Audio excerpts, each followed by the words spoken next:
senhores telespectadores, hoje viemos a Guimarães. Bom, todos conhecem Guimarães com certeza. Guimarães é uma das cidades mais bonitas da península. Aqui no norte de Portugal não conheço outra que se lhe compare. Os monumentos, estas ruas medievais, a gente, uma gente fidalga, acolhedora, simpática, civilizada. Eu acho que o povo mais civilizado do norte de Portugal é este, aqui de Guimarães. Uma comida sempre muito bem feita. Podem crer, é uma festa vir a Guimarães. Tenho vindo numerosas vezes a Guimarães e sempre por essa alegria que me dá a cidade. Hoje vim por uma razão que não é alegre. Aqui há 2 ou 3 semanas, lá em Lisboa, fui a uma emissora de televisão fazer um programa. Bom, e era um programa daqueles muito animados. Ao meu lado havia um grupo de jovens estudantes, muito simpáticos, muito alegres, eram rapazes e raparigas, mas todos eles com uma exuberância e uma expansão. Eu gostei imenso do grupo e percebi, por aquilo tudo, era gente do norte, com certeza, deviam ser minhotos. Perguntei, vocês de onde são? Claro, veio a resposta, somos de Guimarães. E perguntei-lhes, são estudantes? Somos a 10ª A da Escola Secundária Martins Sarmento. Isso é em Guimarães. Pois é, somos de Guimarães. Bom, um grupo ali, 2 dezenas de jovens de Guimarães, eu gostei imenso de os encontrar, e dizia, e vocês, história sabem? Sabemos? Então digam-me lá, quem era o Martins Sarmento? Bom, eles olharam uns para os outros. Martins Sarmento. Bom, Martins Sarmento, isso a gente não sabe. Isso ninguém nos disse, a gente não sabe quem era o Martins Sarmento. Bom, e eu fiquei, olhei para o grupo e nenhum tinha nunca ouvido falar de Martins Sarmento. Martins Sarmento é a mais ilustre figura da cultura histórica portuguesa na cidade de Guimarães. Eu estou-lhes a falar numa das mais ilustres instituições científicas de Portugal, que se chama Sociedade Martins Sarmento. Devo-lhes dizer que a palavra Guimarães é conhecida em todo o mundo por causa do Martins Sarmento. Em todo o mundo, as instituições científicas mandam um correio para a Sociedade Martins Sarmento e põem em baixo Guimarães. É por Guimarães ser sede da Sociedade Martins Sarmento que é conhecida em todo o mundo civilizado. Então, e aqueles pequenos, tão simpáticos, tão agradáveis, nunca tinham ouvido falar em Martins Sarmento. Eu fiquei indignado. Bom, mas depois caí em mim e percebi que eles não tinham culpa nenhuma. Eles não sabem porque nunca lhe ensinaram. E os professores que também não têm culpa nenhuma. Eles não lhe ensinaram porque isso não vem no programa. E quem tem a culpa é quem faz os programas. Os programas da história de Portugal não falam nas cidades portuguesas. É possível o programa estar aqui em Guimarães, fazer o curso todo, nunca ouvi falar na história de Guimarães. Se calhar eles nem sabem que Guimarães teve um papel fundamental no nascimento de Portugal. Foi aqui realmente o berço de Portugal. É possível estar em Braga e a história que eles aprendem nunca lhes fala nos arcebispos de Braga. É possível estar no Porto e a história que eles aprendem nunca lhes falam nas revoltas pelas liberdades do Porto. É possível estar em Lisboa e um estudante de Lisboa vão-lhe lá perguntar quando é que nasceu Lisboa. Ele sabe lá quando é que nasceu Lisboa. É espantoso, mas realmente a história da terra onde nós nascemos não faz parte dos programas da história de Portugal. E não faz parte porquê? Bem, eu já fui responsável por isso e podem agora, o Sr. telespectador está a perguntar, mas então porquê é que você não remediou isso? Devo dizer que sim, senhor, que remediei. Fez-se realmente um despacho ministerial, mandou-se a todas as escolas do país, dizendo, é história universal, pode ser substituída pela história da terra onde o senhor professor estiver a dar as aulas. O senhor professor tem é que informar o Ministério, claro, porque como depois iam os pontos, nessa altura os pontos iam todos de Lisboa, e naturalmente a gente tinha que fazer pontos de acordo com o que lá se tinha ensinado. Não é justo perguntar a um estudante o que não se lhe ensinou. Houve só um professor, um só, foi o professor do Liceu de Moura, que respondeu que queria explicar antes a história da sua terra. Em todo o resto do país continuou-se a dar a história universal com os programas daquele tempo. E hoje isto continua assim. Os alunos portugueses não sabem nada da história da sua terra. E é realmente a nossa terra que nos prende ao nosso país. Penso que isso é um defeito a corrigir quanto antes. Bom, estou aqui porque realmente aqueles pequenos jovens não sabiam quem era o Martins Sarmento e eu vim a Guimarães para falar de um homem que eu considero um dos mais ilustres portugueses do século XIX. Está junto de mim o vulto dele, Francisco Martins Sarmento, que dedicou a sua vida inteira a descobrir quais eram os ascendentes de Portugal. Este homem era português e tinha orgulho de ser português, mas fazia esta pergunta, está bem? E os nossos avós, quem foram? Bom, fez a pergunta e deu a resposta. E é isso que eu venho aqui recordar.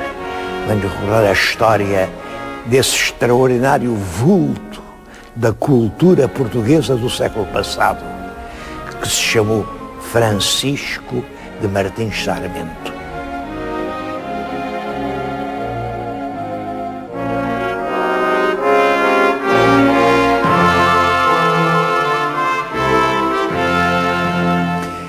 Francisco Martins Sarmento nasceu aqui na cidade de Guimarães e nasceu no ano de 1833. É um ano de guerra civil. Os portugueses andavam a matar-se uns aos outros. Era filho de gente fidalga. O pai dele era Moraes Sarmento, uma família muito ilustre em Portugal. A mãe era Martins, mas é curioso que ele nunca assinou Moraes Sarmento. Era Martins Sarmento e mais do que isso, em Coimbra, ele, como era rico, os pais mandaram de formar em Coimbra, ele formou-se em Direito e aos 22 anos, ainda em Coimbra, publica o seu primeiro livro. Reparem, chama-se só F. Martins. Martins é o apelido da mãe. É um livro de versos aos 22 anos. Para fazer a ideia do livro, o primeiro poema, isso é curioso, o primeiro poema chama-se Guimarães. Este homem amou muito, muito sempre a terra em que nasceu. E sobre Guimarães, leia a primeira estrofe, diz isto. Eu sou, é Guimarães que fala, eu sou o berço vetusto do primo rei português. Eu sou o velho guerreiro dos feitos que ninguém fez. Ao furor de 1000 batalhas, o meu peito de muralhas opus com frio desdém. Bati o cão muçulmano e ao meu torvo olhar o espano, os montes do brodo além. Bom, isto continua por aqui fora e até há uma referência a Lisboa. Tu mesma, Lisboa, Cora, terra sem par na altivez, lembra-te que outrora, escrava, grilhões rojaste a meus pés. Sim, tu, desquerida Agarena, que dos combates na arena de um golpe só eu venci. E hoje, rainha, seja, mas na agonia não veja finar-me esquecido aqui. Bem, é a velha ideia de que os lá de baixo são mouros. Este livro, estes versos, como vêem, são mausotes. Isto é mausote, claro. Bem, e já nessa altura havia quem distinguisse livros bons, livros maus, E isso veio um crítico no jornal cá do Norte e disse que isto era muito mau, uma grande sova. Martins Sarmento fica indignado e exige que o escritor peça por escrito desculpa de ter dito mal do livro. Mas o escritor não pediu desculpa. Fez um artigo muito engraçado a dizer: bom, o senhor é rico, eu sou pobre, portanto que remédio tenho eu? Olha, sim senhor, peço desculpa só porque o senhor é rico, senão não podia. Bom, é claro, Sarmento ainda ficou pior, foi ter com ele e deu-lhe uma sova enorme. Às bengaladas, o homem foi parar ao hospital. Isso teve um efeito terrível.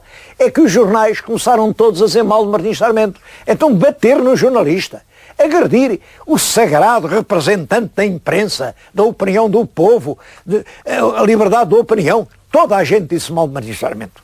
E ele, coitado, aos 22 anos, viu-se metido no sarilho e disse: nunca mais escrevo um livro, nunca mais, nem uma linha, não publico mais nada.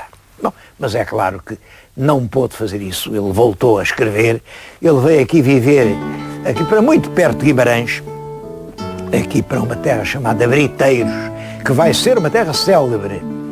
É claro, escrevia umas coisas, ainda teve umas guerras, havia aí um juiz muito mau, o juiz Seco. Ele teve uma revista para a Justiça, para derrotar o Seco, e ganhou. Foi ele quem ganhou, porque o Seco realmente era prepotente, era um tiranoide, e usava da sua magistratura para oprimir as pessoas humildes. Teve outra guerra, havia um sargento que fazia prisões à toa, e ele era um valente, mas enfim, não fazia grande coisa, caçava perdizes.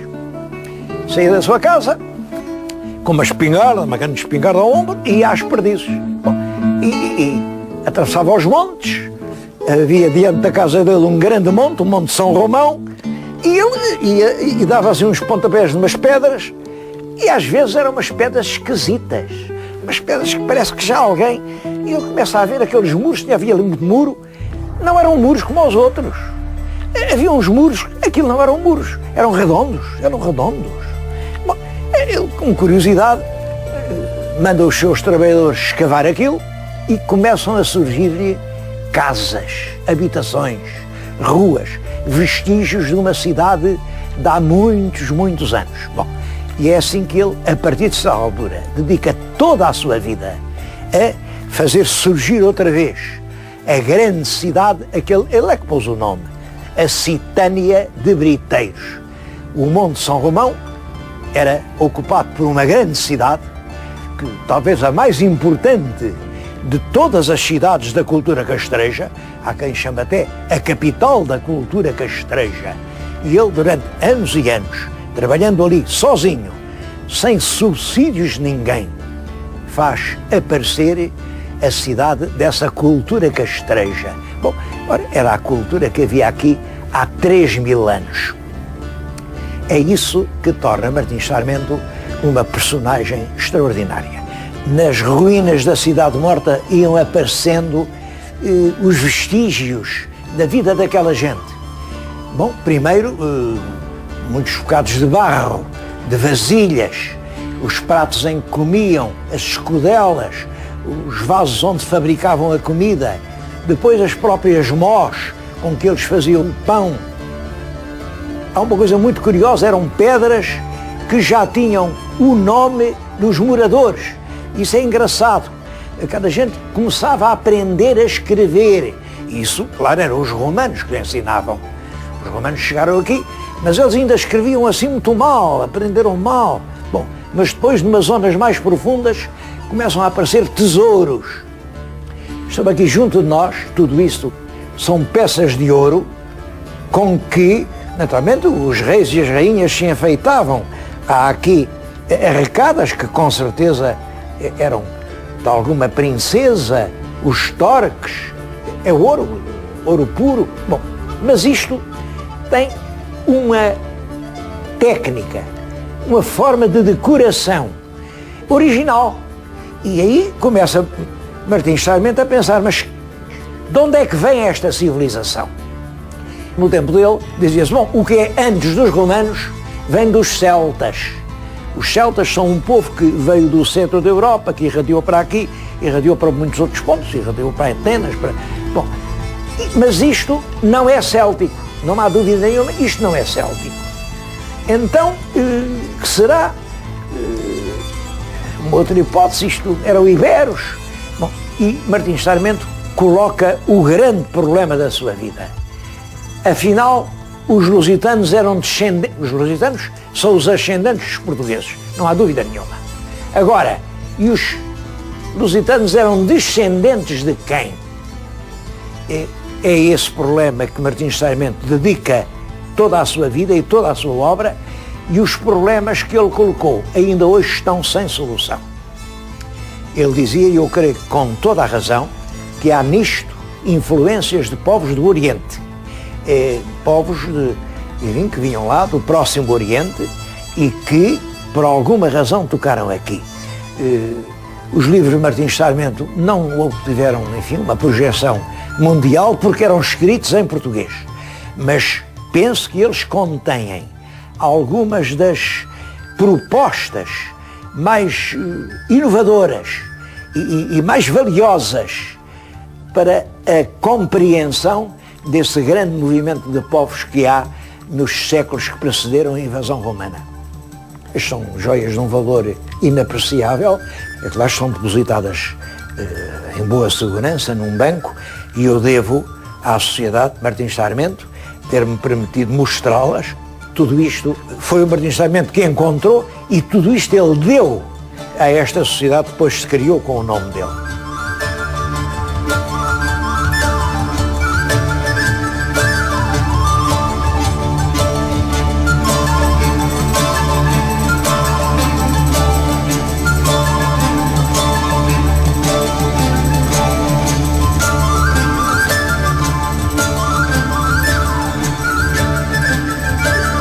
Pouco a pouco, ano após ano, naquele Monte São Romão, ia aparecendo realmente uma grande cidade, o que tinha sido uma grande cidade entre 3 e há 4 mil anos.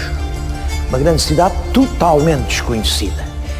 Tinha ali vivido um povo com características próprias. Nos objetos viam-se marcas que revelavam uma maneira de ser diferente de tudo o que se conhecia até então. Bom, e Martins Sarmento, quando já o monte está praticamente escavado, as casas já se podem ver, as casas circulares, traz aqui os membros de um congresso arqueológico em 1880. Agora estou-lhes a falar num museu também fundado pela Sociedade Martins Sarmento, que é o Museu da Cultura Castreja. E quem entra aqui começa por ver um pequeno filme que conta toda essa história. E vale a pena ver isso. Bom, vêm aqui os sábios de todo o mundo. Está-se na altura do Schliemann. O Schliemann é o grande homem que faz as grandes descobertas de Troia, do Oriente. Bom, e aqui, ignorado de todos, também existe um Schliemann.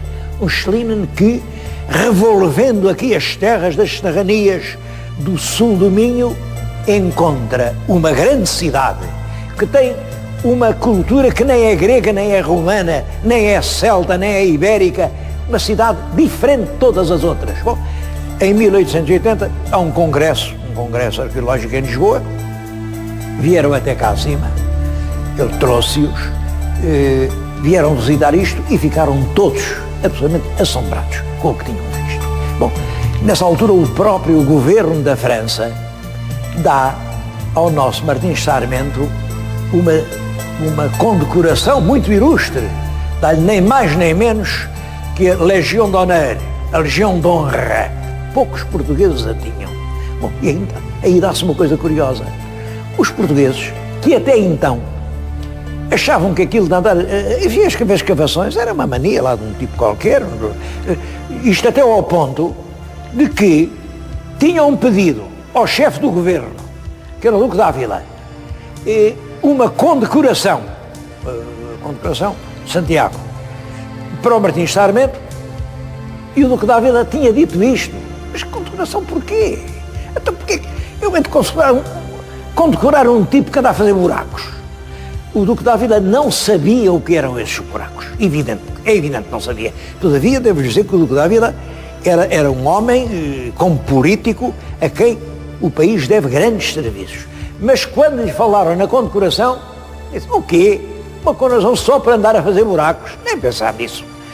O governo da França pensou diferentemente e deu-lhe a Legião de Honra. Bom, aí, quando os portugueses veem que aquele homem tem a Legião de Honra, toda a gente se volta para ele, eis um grande homem, extraordinário e tal. Bom, surge um movimento em todo o país de admiração pelo Martins Sarmento. E aqui mesmo em Guimarães, um grupo de vimaranenses muito ilustres resolve criar uma grande instituição científica que é a Sociedade Martins Sarmento. Eu devo à Sociedade Martins Sarmento estar a fazer este programa aqui num sítio que também é muito importante.